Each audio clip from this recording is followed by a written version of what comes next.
जो पुण्यात्मा सत्संग में आते हैं, भले ही उनको लगता है, जो सत्संग नहीं समझते वो ये सोचते हैं कि ये बार बार सत्संग में जा रहे हैं, इनको हानि हो जाएगी, इनके काम का नुकसान बन जाएगा। ये तो उन लोगों की सोच हो सकती है जो भक्ति से दूर हैं, जिनको ज्ञान नहीं है। उनके सोचने का सत्र इतना ही होता है। और जब आप सत्संग में आते हो, जो पुण्यात्मा सत्संग में आने लग जाते हैं, उनको फिर ज्ञान होता है। जैसा कि अभी आपको बताया कि हम सत्संग में, जो सत्संग में आते हैं, एक दिन दो दिन अगर काम छूट भी जाता है तो परमात्मा हमारे साथ होता है। और हम सत्संग में ना आकर के अपने काम के ही चक्कर में और वहीं रहें और वो काम भी हानि हो जाए, हम क्या कर सकते हैं। एक भक्त बता रहा था कि मैंने ऐसे ही एक बार सोचा कि सत्संग में अब के नहीं जाऊंगा। मेरे को समय था, ऐसा नहीं था कि ना समय हो तो दूसरी बात, समय भी था, पर वैसे ही कमजोर संस्कार या प्रभु की लीला कि मैं सत्संग में नहीं आया और कुछ ऐसे ही अपने कार्यवश कहीं और चला गया, जिसकी जो आवश्यक भी नहीं था। फिर मैं शाम को आया तो मैं आया, 1 घंटा हुआ था वापस आए को वहां से, तो भैंस ने एक बिजली का तार लगा रखा था, एक्स्ट्रा खंभा, वो पंखा ला रखा था। वो भैंस ने बिजली का तार काट लिया और मेरे देखते ही देखते वो भैंस मर गई, खत्म हो गई। 25,000 की भैंस मेरे सामने रहते रहते खत्म हो गई। अब वो पुण्यात्मा था, उसने क्या विचार किया कि मैं सत्संग में नहीं गया और मैंने ये सोचा था ये काम आज कर लूं, जबकि इस कार्य को मैं 2 दिन पीछे 6 दिन पीछे भी कर सकता था, जिसको मैंने उस सत्संग वाले दिन में करने गया। किसी व्यक्ति से पैसे लेने थे, वो पैसे भी ना मिले और शाम ने वो 25,000 की भैंस मर गई, वो हानि होगी, मेरे सामने देखते ही देखते हानि होगी। तो पुण्यात्मा ये मेहर थी उसके ऊपर, उसको ये दृढ़ विश्वास हो गया कि आगे अगर ऐसा कोई समय हुआ तो मैं अवॉइड नहीं करूंगा, उसको भगवान के चरणों में जाया करूंगा। यह भी मेर है परमात्मा की कि 25,000 के नुकसान में उसने अनमोल जीवन बर्बाद होने से बचा दिया उस मालिक, उस बच्चे का। नहीं तो वो उल्टी भी सोच सकता था, क्या हो फायदा हुआ, मैं नाम ले रखा, मेरा नुकसान हो गया, ये हो गया। फिर कहता है कि जी बड़ी दया हुई परमात्मा की, उसके बाद वो पैसे भी मिल गए, सत्संग में आने का संकल्प किया और परमात्मा ने बहुत ही दया कर दी, सारी मौज होगी और दूनी श्रद्धा बढ़ गई परमात्मा के चरणों में। तो पुण्यात्मा, इससे हमने 2 शिक्षा मिलती हैं कि एक तो हमें सत्संग में अगर समय मिलता है तो उसको आनाकानी नहीं करनी चाहिए, भले ही चाहे थोड़ा बहुत काम को छोड़ छाड़ के भी आना पड़ जाए प्रभु के लिए। दूसरा ये मिलती है कि परमात्मा जो करता है हमारे लिए अच्छा ही करता है, वो हमारी हित में ही होता है, भले ही हमने उसमें एक तुरंत नुकसान नजर आ रहा है। नहीं, प्रभु जो है बहुत अधिक हानि को थोड़े से में टालता है।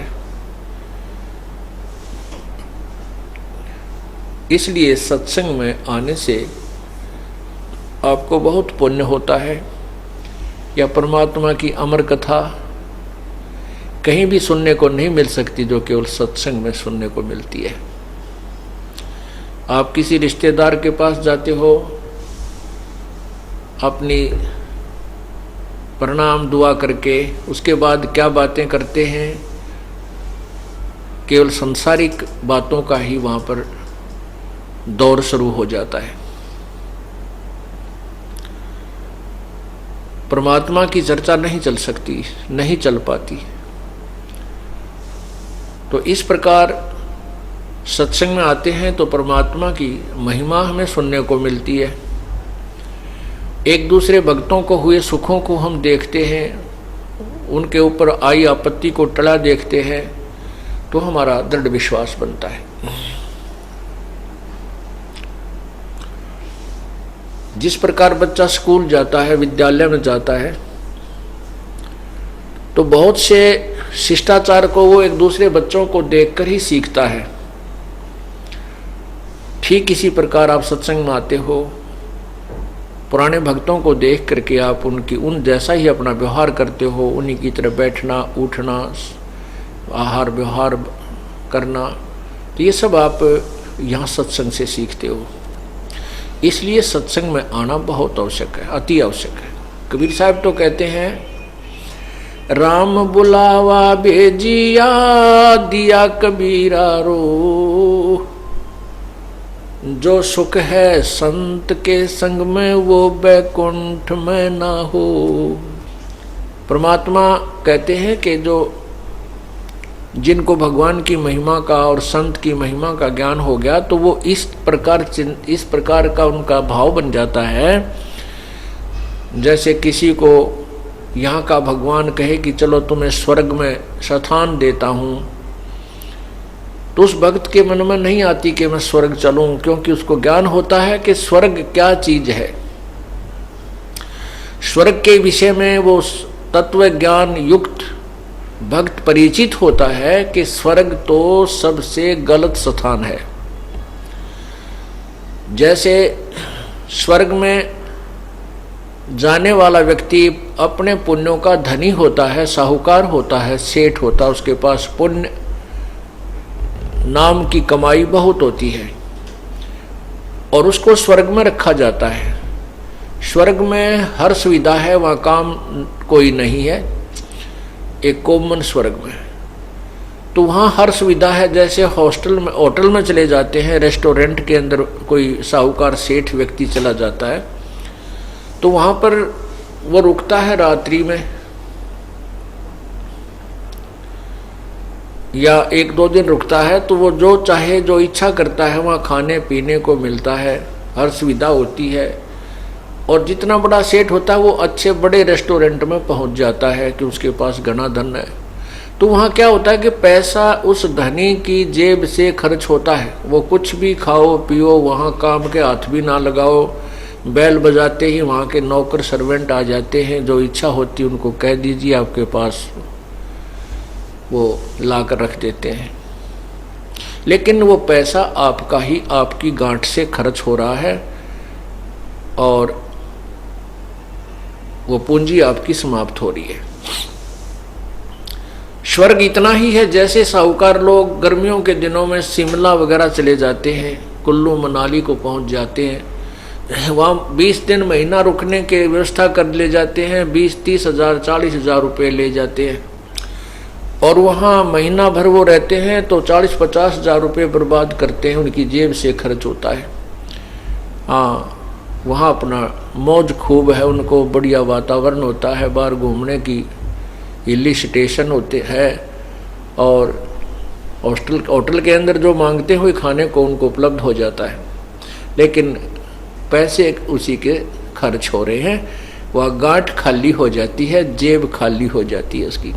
फिर वो अपने कर्म क्षेत्र को आता है जहाँ से उसने पैसा कमाना होता है, जहाँ उसकी नौकरी बिजनेस व्यापार जो भी है वहीं आता है। और फिर ऐसे ही पैसे इकट्ठे करे, कुछ पैसे बचते हैं, उनको फिर अगले वर्ष कुल्लू मनाली चला जावे और कभी ऐसा घाटा फट जावे और कुल्लू मनाली और शिमला जाने का ब्योंत भी ना हो तो वहीं गर्मी में मरो। इसी प्रकार ये स्वर्ग जो है ये ऐसा एक रेस्टोरेंट है। यहाँ जो पुण्य दान धर्म मंत्र जाप आदि करते हो, उनकी कमाई को स्वर्ग में जाकर के आप व्यर्थ कर देते हो और वहाँ जब वो आपकी पूंजी समाप्त हो जाती है तो आपको स्वर्ग रूपी होटल से बाई फोर्स निकाल दिया जाता है। जैसे यहाँ आपके श्वास पूरे होते ही आपको यहाँ से चलता कर दिया जाएगा। और इसी प्रकार